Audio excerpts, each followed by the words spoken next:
Welcome back. Now in this video, we're going to be discussing traditional media marketing.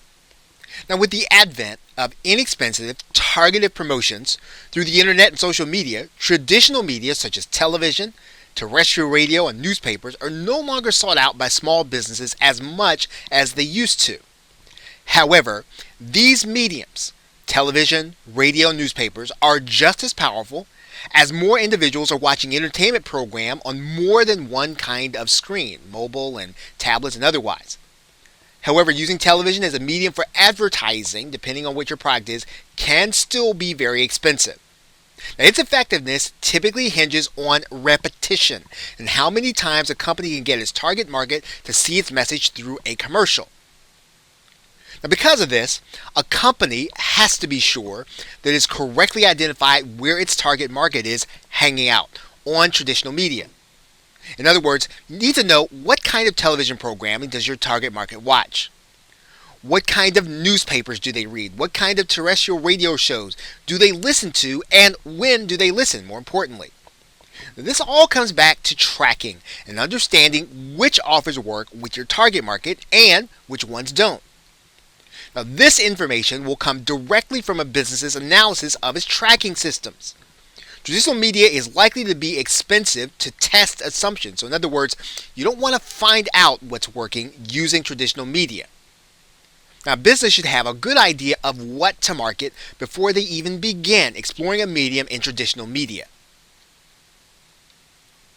Small businesses using traditional media marketing, whether newspaper, radio, or television, should follow the rules of traditional copywriting. Now, these elements will be discussed in a later video, but we'll introduce them to you now.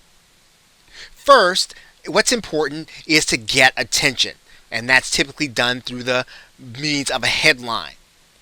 And then there's some form of empathizing, some form of letting the customer know that you get them.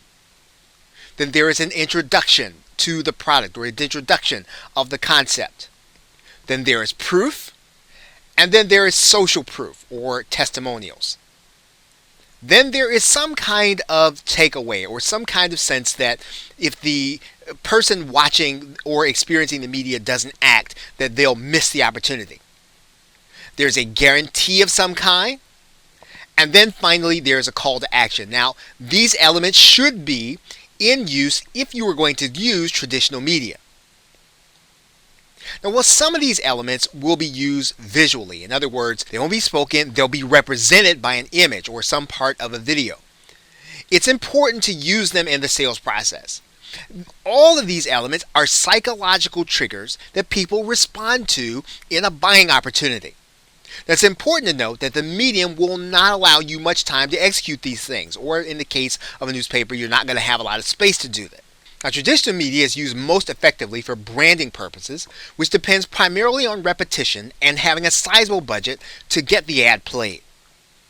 Now, although this kind of branding is typically out of reach for most small businesses, there are other forms of branding that can be just as effective, and we'll be talking about that in another video.